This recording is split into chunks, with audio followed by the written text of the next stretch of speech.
Hello YouTube! First of all, happy 25th birthday to the Elder Scrolls franchise. And second, welcome to a special video on the Cuisines of Tamriel. Now, the reason I'm doing this video is because I recently ordered the official Elder Scrolls cookbook and I discovered that it comes with neat little lore descriptions of all the dishes, and it even comes with lore descriptions of the racial cuisines.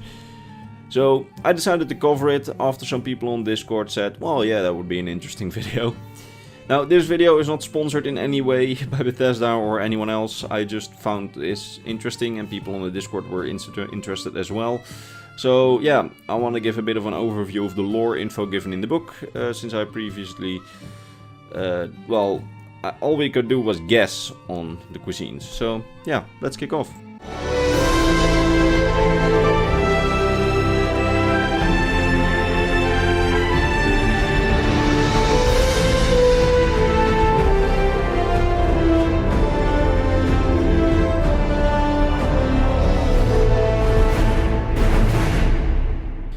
So I received requests for this topic for a long time now, but I'm really glad that I never covered anything on it before, because before we got this book, I was basically only able to guess on the cuisines, and piecing them together using item placement and other items in-game wasn't just very accurate, since in lore things are mostly different most of the time.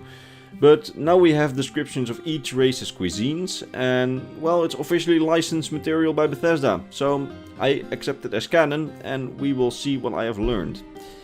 Let's start with my favorite race, the Imperials. The Imperial cuisine is made out of some of the best ingredients found all around Tamriel. According to the book, the Imperials approach cooking in the same way they approach the rest of life, in a straightforward and proud manner. As traders and diplomats, the Imperials collect their ingredients from all over Tamriel, resulting in a cuisine that incorporates a huge variety of meats, vegetables and spices from all over Tamriel. One of the most interesting Imperial dishes from the book is, in my opinion, the special Imperial seasoning, which is seasoning carried by the cooks of the Imperial Legion, to use when cooking meats or fish for the troops. In the universe itself, so not in our universe, because the recipes are different in the book than how they are in lore. Logically, because in lore there are certain ingredients we don't have in real life. But in the universe it consists out of bright citrus, savory and coriander. Another interesting Imperial dish is the Great Imperial Mushroom Sauce, once a simple country food which was picked up by the Legion and is now even served to the generals themselves, as it became pretty popular. And one of its ingredients is, you guessed it, the Imperial seasoning. Next up are the Nords, whose cuisine we pretty much already knew because there's a lot of it in Skyrim. It's simple and sometimes a bit primitive. It reflects Skyrim's harsh climate. Due to Skyrim's climate, not all of the province is fit for farming, and thus large parts of the Nordic cuisine is made up of meats that are locally hunted and fish that are locally caught. The most extravagant Nordic meals are, according to the book, served at feasts and consist out of mammoth roast, horker meat and other meat from large wild animals. Their desserts and drinks are relatively light, made with the fruits that they can grow in the harsh Skyrim climate, like juniper and snowberries. Due to Skyrim, we already know a large part of the Nordic cuisine, and most of it that's basically appeared in Skyrim is mentioned in the book itself.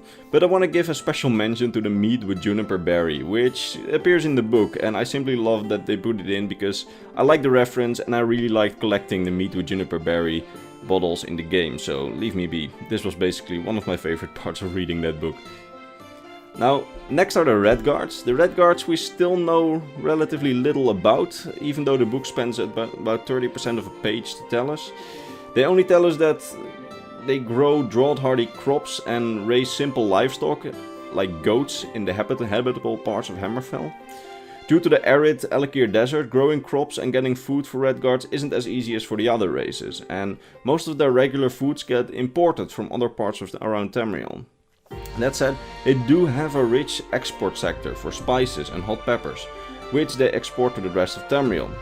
However, the book does not tell us what the Red Guards exactly eat. They only mention that they eat flat breads that they bake on stones instead of ovens, because the stones get warm in the heat of the Elekir desert, and that they make hearty stews out of the things that they can get through farming, but they don't really specify what the ingredients are.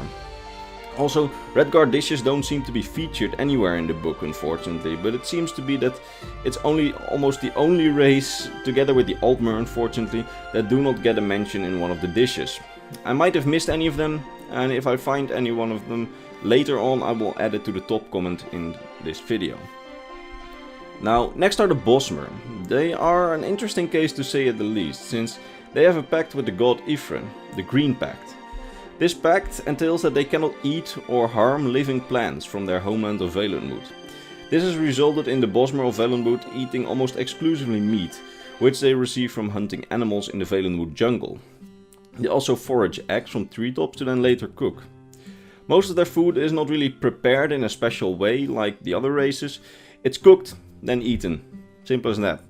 They only really prepare big meals for guests, and they just hunt and forage the raw materials to cook for themselves and then eat it in a simple manner. While the book does not contain a lot of Bosmer dishes, it does contain a few, and there was one that I found particularly interesting: the Bosmer bites. These are small fruit slices with cheese and held together by strips of meat. Usually a type of ham, but the Bosmer use for this dish any kind of meat that they can find.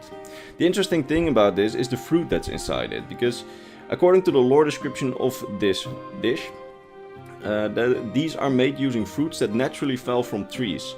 The fruits inside have also been completely emptied from all seeds, because the seeds must have been replanted, otherwise the forest will get angry. So to eat this little bit of fruit, the Bosmer need to put in a lot of effort. Now, next we arrive at the Khajiit, the creatures that just love their sugar. Their cuisine contains a lot of sweet dishes cooked with moon sugar over campfires that the Khajiit set up during their travels. Almost every Khajiit cook knows of the black market and visits it regularly to get moon sugar to cook with when another Khajiit comes over for dinner. Due to the abundance of moon sugar in their culture, they have created a sort of tolerance for it, unrivaled by the other races. While moon sugar may be deadly for many other races when taken into large amounts, many Khajiit could not care less about the moon sugar in their food, and they just find it tasty. Their dishes often include other exotic ingredients next to the moon sugar that they grow in elsewhere. Unfortunately, their daily cuisine does not have much ingredients from outside of elsewhere, since these days many merchants basically avoid the markets of elsewhere due to the illegal moon sugar trade there, which has made it so that foreign ingredients are hard to come by in elsewhere. My favorite Khajiit dish from the book is by far the skooma. I mean, you did not think that skooma would not be in this book. And I promise I'm soon gonna make some skooma live on video and then later drink it, as long as nobody reports me to the guard, of course. Another fun dish was the spiced warm milk with sugar and honey. It's milk, tasty for cats, mixed with moon sugar, tasty for Khajiit, and they apparently take it before bed to get to sleep. It's just warm milk with moon sugar, I like it. Now, the Altmer cuisine is pretty much the way that we all imagined it to be, fine and very perfected. In their long years of isolation on the Somerset Isles, the Altmer have perfected their cuisine without outside influences. In recent years, however, they have begun incorporating the finest techniques they learned from all around Tamriel from the other races into their own cuisine, making those techniques even more exquisite and making their cuisine overall even more perfect. They dine with very strict table manners and enjoy a wide range of dishes, as long as it's made from quality ingredients and they can have a fine liquor or brandy on the side.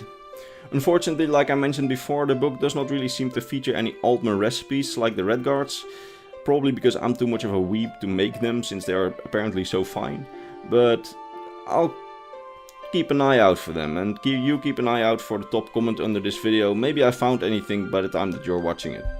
I don't know. Next is the opposite of the Altmer, the Orcs. The Orcish cuisine has always been a bit of a mystery to me. To my knowledge, there wasn't much on it, but I never imagined it to be very fine or delicate. And the book basically confirms my suspicion. Because the Orcs have a very simple cuisine that is practical first and foremost.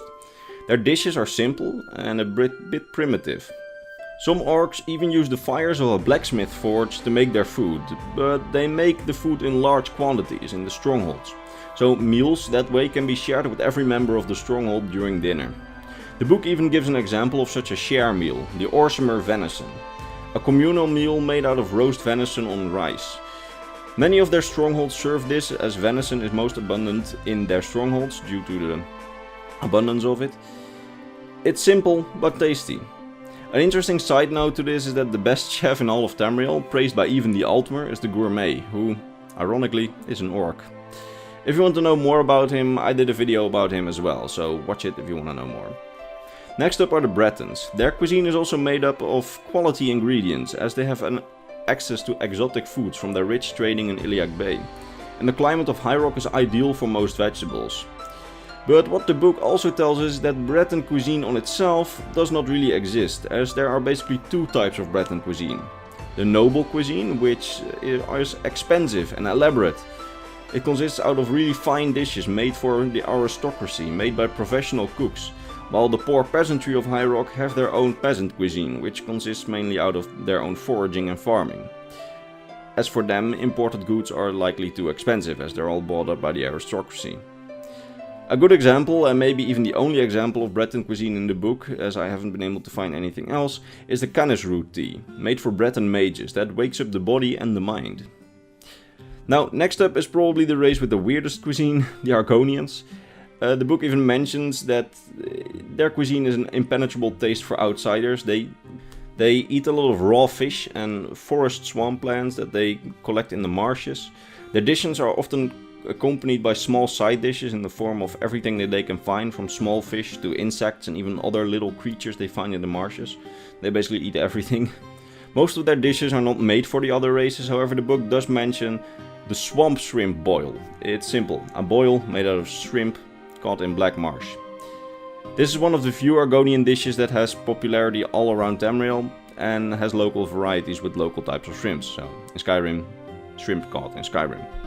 Finally, there's the Dunmer. Due to the volcanic land of Morrowind, farming and hunting is very hard for many around the country. Their cuisine reflects this, as they often eat eggs that are foraged and meat from guar. Guar are one of the few animals able to thrive in volcanic landscape. They also have their own crops that grow in the volcanic land, like ash jam. They also have exotic drinks made out of fruits that they grow in the volcanic wasteland, like chujama. My two favorite Dunmer dishes from this book are not necessarily because of the taste, but because of the lore descriptions behind the dish that go with the page. The first is the Balmora cabbage biscuits, and the second is the Kwama egg quiche. Both are dishes that were only found in Morrowind until the Red Mountain erupted. Then both dishes were carried by Dunmer refugees all over Tamriel, popularizing them and creating local variants with local ingredients.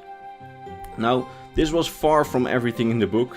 This book is, to be honest, amazing. This is not really a review of the book, but I can really recommend it, especially if you like cooking. I don't, but there's lore descriptions, so yeah, and I need to do a video on it. If you don't really like cooking, there are the small lore descriptions with basically every dish, and they are sometimes really surprisingly detailed. The most dishes are the Dunmer and the Nordic dishes in this book. Like, they are really overrepresented, but it says so on the cover. However, there's also a good slice of Imperial, Khajiit and even Orcish dishes. Unfortunately, the other races are a bit underrepresented, with only a few Bosmer, Argonian and Breton dishes, with no Redguard or Altmer dishes. But even though I'm pretty happy with my book, it's a neat piece for my collection, and I promised a few months ago to my Discord that I will make a cooking video where you see me live cooking some of the more simple dishes of this book. And of course we're gonna make sweet rolls, and of course we're gonna make skooma if I can find the ingredients without getting arrested. That said, if you like this video, give it a like, subscribe. Also, I want to give my heartfelt sorry to everybody who requested this subject. I believe that DJ Changelog and Phoenix Hunter from the Discord requested this subject like a lot of times, but I really wanted to wait until we got something like this or something more on the cuisine, because otherwise it would basically be just guesswork, and I think that in the end everybody is happier with this video instead of guesswork by me. So yeah, again, if you liked it, like, subscribe. If you want personal contact with me, there is of course my Instagram and Discord in the description. If you want to support me in a more personal way, there is my Patreon. Here's your name at the end of every video and those kind of things. Yeah, I will see you all later.